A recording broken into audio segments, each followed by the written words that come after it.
안녕하세요. 무조건 고친다 힘찬큐. 저는 힘찬큐 한방병원의 임규성 원장이고요. 여기 계신 분은 이명 때문에 현재 치료 중인 분이십니다. 뉴질랜드에서 오셨어요. 네, 뉴질랜드에서 30년 이민 간 지 오래.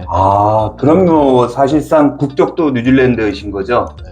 그러니까 먼 조국을 떠나서, 조국이라는 표현이 너무 예스럽긴 하지만 떠나서 오랫동안 뉴질랜드에 계시다가 들어오신 분입니다. 왜 들어오셨냐면, 왜 들어오셨나요? 네, 1년 반 전부터 네네. 이명이 시작됐는데 최근에 많이 심해가지고 들어오게 됐습니다. 그렇군요. 자, 작년 4월 정도인데, 그럼 벌써 1년 거의 한 반. 참 괴로운 병인데. 자, 이명은요, 크기를 측정할 수가 있습니다. 몇 데시벨인지 측정을 했더니만 24데시벨이 나온 거예요. 자, 그러면 24데시벨은 큰 소리일까요? 작은 소리일까요? 자, 이게 굉장히 주관적입니다. 건축 현장, 작업 현장에서 24데시벨이면 굉장히 정숙한 부분입니다. 아주 조용한 거죠. 하지만 나에게 속삭이듯 그 소리가 계속 들린다고 합니다.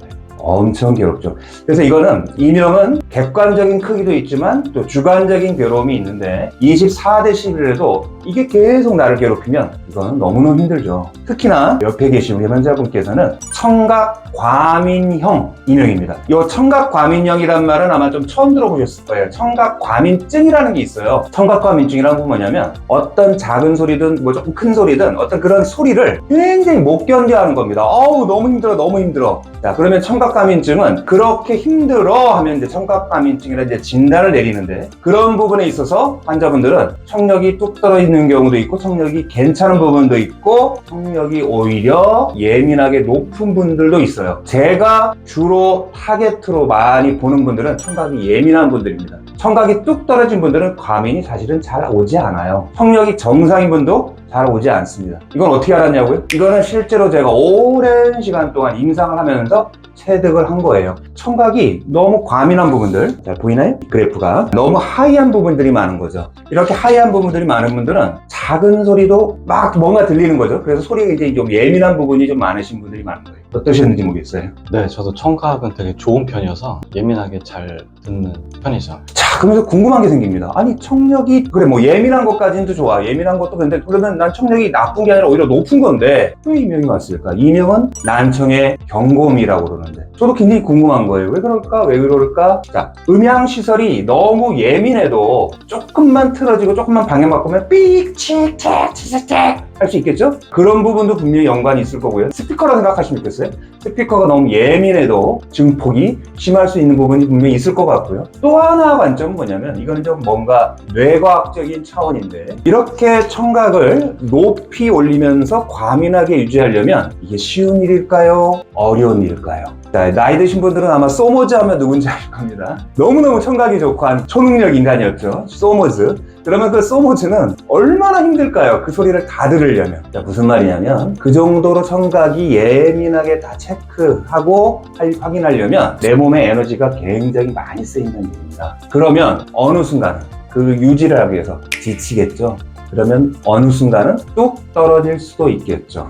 난청이. 그래서 경고하지 않나라는 뇌과학 차원의 설명도 제가 드려봅니다. 이거는 이제 제 판단입니다. 실제로 환자들을 치료해 보니까. 자, 어쨌든 자, 이분이 큰 마음을 먹고 뉴질랜드에서 한국으로 오셔서 우리나라로 오셔서 이제 치료를 받으셨는데, 지금은 어떠실까요? 굉장히 궁금한 부분입니다. 네, 이제 뭐 도수하고요. 추나 치료 받은 지 9번째. 원장님 말씀하신 것처럼 이건 마라톤이다라고 한 것처럼 아직 제가 한약 먹기 시작한 지 이제 열흘쯤 돼가요. 그래서 앞으로 계속 두고 봐야 될 것 같고요. 현재 이명은 여전히 똑같이 높게 들리고요. 단 한 번 다른 점이 있었다 하면 6번째 받은 날, 자고 일어났을 때는 한 반나절 정도, 이명이 한 반 정도 좀 줄어든 느낌이 들었어요. 이명이 확 좀 줄은 적이 있었군요. 그랬다가 다시 또 생기신 건가요? 네, 몸이 좀 피로해지면은 좀 더 세고. 지금은 좀 어떠신가요? 네. 지금은 조금 그래도 부드러우신 편일까요? 네, 아주 시끄럽게 들리진 않고. 자, 그러면 뭐냐면 치료를 하면서 확 좋아지겠다가 다시 조금 올라갔다가 좀 떨어졌다가 이게 이제 반복되신다는 얘기인데, 자, 요렇게 치료가 반복되면서 점점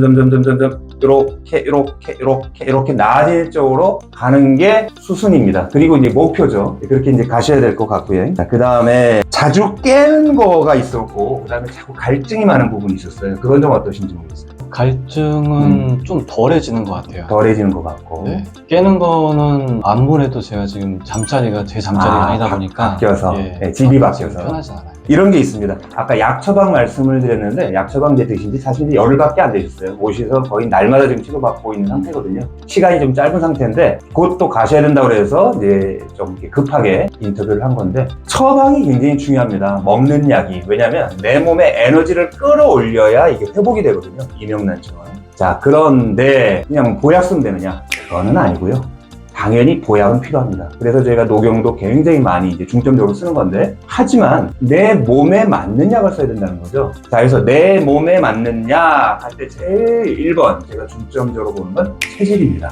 자, 그러면 체질 중에 우리 옆에 환자분께서는 제가 어떤 체질을 감안했냐면, 결론부터 말씀을 드리면 이제 소양인 이제 체질에 중점적으로 온 거예요. 특히 소양 체질 중에 메마른 저수지, 가뭄이든 논바닥이 쫙쫙 갈라진 논, 그래서 충분히 비가 내려야 되고 물을 대줘야 되는 그 상태에 제가 집중을 해서 처방을 해드린 겁니다. 그래서 실제로 그 처방약이 공급이 되면 점점 어떤 일이 벌어지냐면, 아까 갈증이 줄었다 말씀드렸는데 실제로 갈증이 줄고요. 혀에 갈라진 게 많은 분들은 혀에 갈라진 게 점점 메꿔지는 쪽으로 갑니다. 혀에 갈라진 게 메꿔진다는 얘기는 머리 쪽에 있는 혈관이든 머리 쪽에 있는 세포들도 메꿔지기 시작한다는 얘기거든요. 그러면 좀 더 안정적인 쪽으로 호전되는 쪽으로 가시게 될 거예요. 그렇게 좀 더 몸을 만들고 저희 도수치료하고 추나치료 말씀드렸는데, 이게 이제 결국은 저희 병원의 이제 교정입니다. 교정이 좀 더 이루어지면 좋은데 이건 또 어쩔 수 없이 또 뉴질랜드를 가셔야 되니까 또 약 처방의 힘이 또 필요한 상태가 되신 거고, 교정은 또 날이 있겠죠? 네, 알겠습니다. 오늘은 여기까지 해드렸고요. 자, 아무리 오래된 이명이라 그러고 청각 과민형이고 복잡한 이명이라 하더라도 간절한 마음을 갖고 원인을 찾아서 치료를 하면 지금처럼 이렇게 분명히 뭔가 경과가 나타나고 호전 반응을 볼 수 있다. 요건 오늘 말씀드렸습니다. 네, 여기까지입니다. 저는 힘창 편방병원의 임규성 원장이었습니다. 감사합니다. 감사합니다.